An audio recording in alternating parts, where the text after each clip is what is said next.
queridos, aqui no volume 5 da Física C, parece até interessante, né?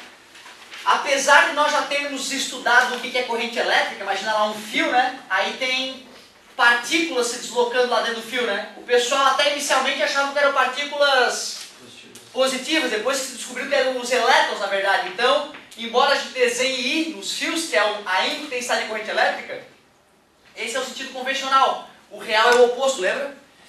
E nós até sabemos que para calcular essa corrente elétrica a gente pega a quantidade de carga e divide pelo tempo. Nós até vimos que para poder existir corrente elétrica eu tenho que botar uma voltagem aqui, né? Uma diferença de potencial, né? Uma DDP, lembra? E nós vimos que a resistência do fio é V sobre I. Definição de resistência elétrica, embora eu tenha te recomendado a usar assim, né? V igual a R vezes I, que eu chamava de fórmula sagrada dos circuitos elétricos. Vimos até que para medir potência é V vezes I, mas dá para substituir essa fórmula nessa, lembra? E nasce dois filhotinhos, né? Por exemplo, coloca no lugar do V R vezes I para mim, vamos ver. R vezes I ao quadrado. Isola o I agora aqui, por favor. Isolar o I, né? Fica V sobre R, concorda? Colocar ali no lugar do I, V sobre R. V ao quadrado sobre R. Essas fórmulas aqui, essas duas últimas, nem sempre aparecem. Porque essa e essa fazem a festa. Mas, às vezes, uma das duas pode ser mais rápida, mais econômica. Nós até sabemos que se associarmos resistores em série, é só somar para achar o resistor equivalente, lembra? E a corrente é a mesma. A corrente é a mesma. Quando nós formos somar resistores em paralelo, aí eu sei que para calcular o resistor equivalente, eu tenho que fazer a soma dos inversos. E depois inverter o resultado final, né? Certo? Tira o MMC, divide pelo embaixo, multiplica pelo em cima. Mas não se esqueçam, duas iguais em paralelo, divide por 2. 3 iguais em paralelo, 1000 iguais em paralelo, divide por 1000. Fica bem prático esse macete. E o que é igual? A voltagem é igual em paralelo. Cara, se vocês têm essas lembranças, vocês estão bem na foto. Fico feliz. Hoje a gente vai voltar um pouco atrás, a gente vai bater um papo sobre quais efeitos a corrente elétrica pode causar. Um deles nós batemos na tecla o tempo inteiro. Quando a corrente elétrica atravessa um resistor, ele, ao resistir à passagem de corrente elétrica, transforma parte da energia elétrica em calor. O famoso efeito Joule. Esse é o primeiro que tu não pode esquecer jamais. Efeito Joule. Lembrar que isso é transformação de energia elétrica em calor. Então, o primeiro efeito mais importante da corrente elétrica. Eu diria que um outro efeito que não escapa, acho que quase todo mundo já sentiu, foi o choque. Quase todo mundo já deve ter tomado um choque na vida. Eu já tomei, meu Deus, dezenas de choques, dezenas. Eu adorava mexer em equipamento elétrico. E não sei como meus pais malucos deixavam eu, com novinho, 12, 13 anos, desmontar as coisas e montar e mexer. Mas não morria eletrocutado. Então, a gente pode dizer que é o efeito fisiológico o choque. Efeito fisiológico. Fisiológico porque ele faz a célula muscular se contrair ao máximo, que é chamado de tetanização do músculo. Essa contração máxima, ela é involuntária e é isso que faz a pessoa ficar grudada numa coisa que está eletrificada. Cuidado, energia elétrica não gruda ninguém do nada. A energia não te atrai e te deixa grudado lá. Tu só te gruda se tu, com a tua musculatura tetanizada, ficar presa na estrutura. Então, quando está em dúvida se essa superfície está eletrizada ou não, tu nunca pega ela assim, ó, porque aí no choque a tetanização vai contrair todo o teu corpo, tu vai começar a ficar todo encolhido e vai morrer ali encolhidaço, tudo encolhido. Então, na hora que tu vai ver se está eletrizado, tu toca assim, ó, porque caso tu tome choque, a própria tetanização do músculo vai te tirar de longe do choque. Então é assim que se toca sempre com as costas da mão no objeto para tu ver se está eletrificado. Não vai fazer isso com 100 mil volts, né, querido? Porque senão tu vai fritar na hora. Aliás, o problema não é nem a voltagem, é a mistura, voltagem e corrente, né? Não pode pegar uma linha de alta tensão, deixa eu ver se está ligada. Não é assim. Mas se for na tua casa, não tem problema. Se for um choquezinho de 220 volts, se não tiver marca-passo, não tiver problema cardíaco, ai meu Deus, tomei o choque. Não vai acontecer nada, tá? É absolutamente... Ai meu Deus, está eletrificado. Agora, assim morre. Assim não acontece nada. Parece bobagem, né? Tem histórias de membros de 7 pessoas na nossa família morrer na mesma tomada, né? Já comentei, está lá na fazenda, usando equipamento, aí um começa a tomar choque, o outro, em vez de puxar da tomada de equipamento, vai lá salvar, desesperado, e vai ficando e já morreram 7. Imagina que tristeza, destrói uma família, o cara não se recupera nunca mais. Então, ó, efeito fisiológico, cuidado. Tetanização dos músculos, contração máxima do músculo. Por que isso acontece, professor? Ué, quando eu disparo uma contração muscular, não é uma corrente elétrica que vai pelo meu neurônio? Então tu vê, nós somos seres elétricos, tu vê, né? É uma estrutura elétrica diferenciada, mas é elétrico o sistema de funcionamento do meu corpo. Então se eu coloco uma corrente elétrica muito grande, o meu neurônio não vai ter como controlar aquilo. Então é mais ou menos como um sinal de pedir para contrair, certo? Então, efeito fisiológico. Um outro efeito legal da corrente elétrica que nós estamos vendo agora é o efeito luminoso. Quando uma corrente elétrica atravessa um gás em baixa pressão, esse gás tende a brilhar. Então olha que legal. Corrente elétrica atravessando um gás a baixa pressão, esse gás tende a brilhar. O efeito luminoso da corrente elétrica que está sobre nossas cabeças. Show de bola. Isso é o plasma?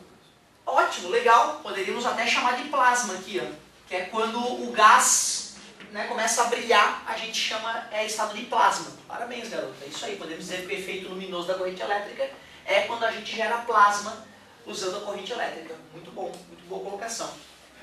Um efeito também que a gente vai estudar muito agora nesse final de curso é o efeito magnético. Um cientista foi fazer uma experiência na sala de aula sobre circuitos elétricos e no dia ele levou uma bússola. Esse cara chamava Ørsted.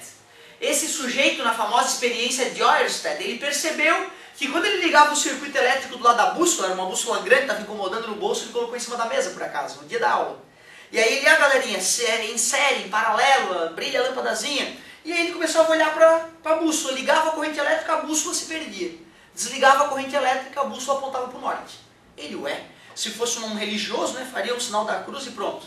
Mas não, era um cientista, ele foi lá, não, a corrente elétrica está desviando a bússola. Neste dia o mundo começou a mudar.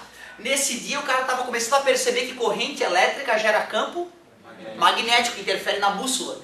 Corrente elétrica gera campo Ørsted. A famosa experiência de Ørsted revelou ao mundo que corrente elétrica gera campo magnético. Que bonito, tu não pode esquecer disso. Isso é de suma importância. Por que tu não pode esquecer disso? Porque a nossa vida atualmente se baseia nisso.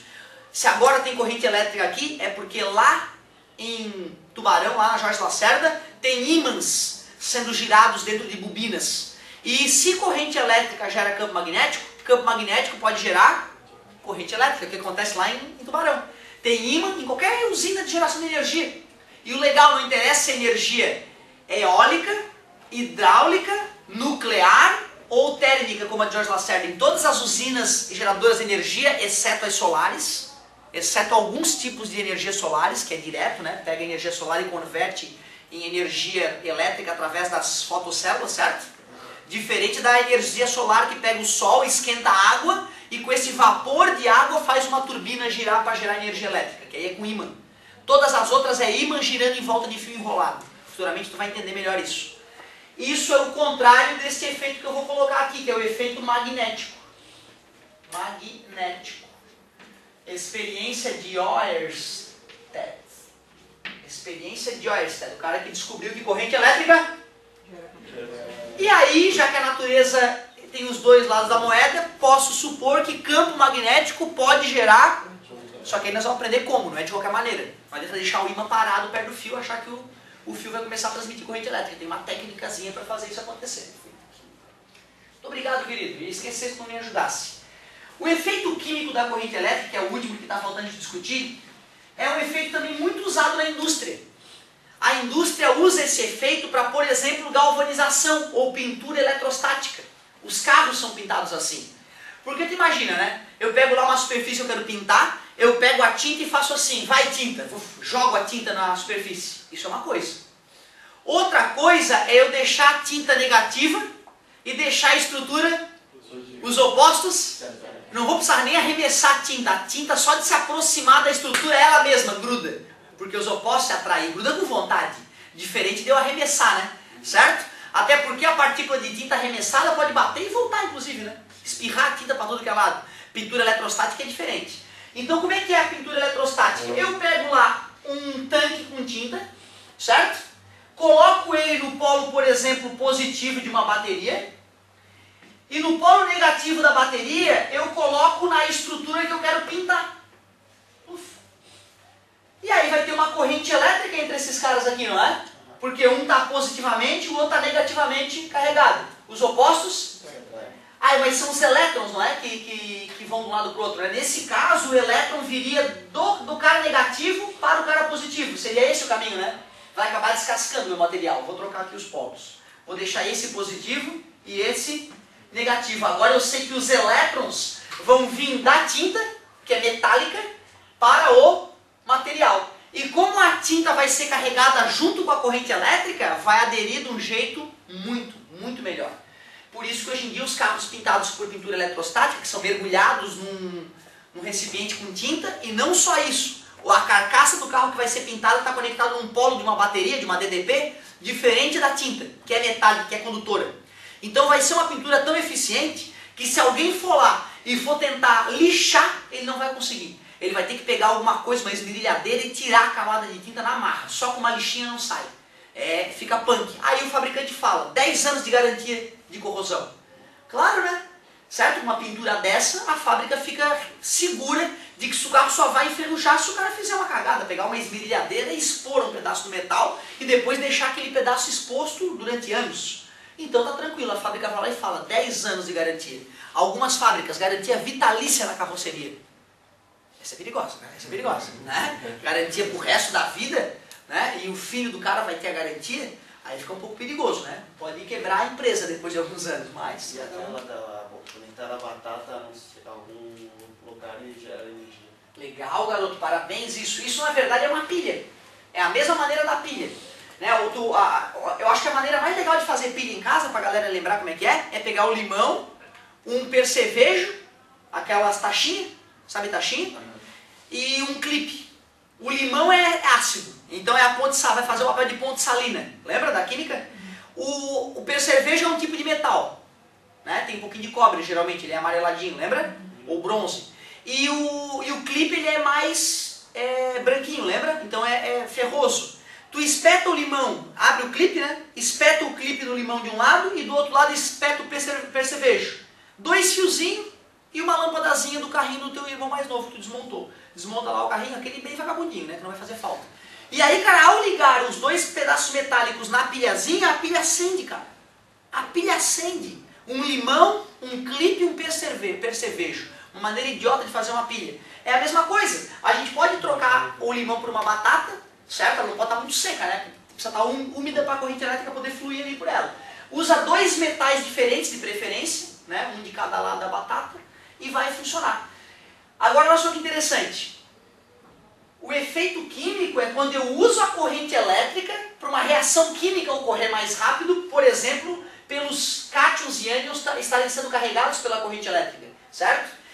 Nesse caso, é o contrário, né? Uma reação química está gerando a corrente elétrica. Legal? Então tu vê, tem coisas diferentes. Uma coisa é tu fazer uma reação química e gerar uma corrente elétrica. Outra coisa é tu pegar uma corrente elétrica e estimular uma reação química. Esse é o efeito químico. A gente pega uma corrente elétrica de uma bateria ou de uma tomada. Aliás, não pode ser de tomada. Porque na tomada a corrente é os elétrons vão e voltam. Olha que legal, certo? Então tem que ser uma corrente contínua, certo? Para que a corrente seja sempre no mesmo sentido, ajudando a pintura a ocorrer, né? E tu vê, não precisa ser só pintura eletrostática, pode ser galvanização, também é o efeito químico da corrente elétrica, pode ser uma reação química em laboratório que está sendo acelerada pela corrente elétrica, certo? Mas é isso, se eu uso uma corrente elétrica para estimular uma reação química de pintura ou de decomposição de material, eu estou usando o efeito químico da corrente elétrica. Observe então que essa aula ela é essencialmente teórica. Nós não vamos fazer cálculo nenhum, né? A não ser os cálculos anteriores que nós já fazíamos. Para mostrar para vocês exemplos desse cálculo, vou selecionar uma questãozinha de exemplo, para que tu consiga me copiar e fazer alguns exercíciozinhos até a aula de assistência de revisão.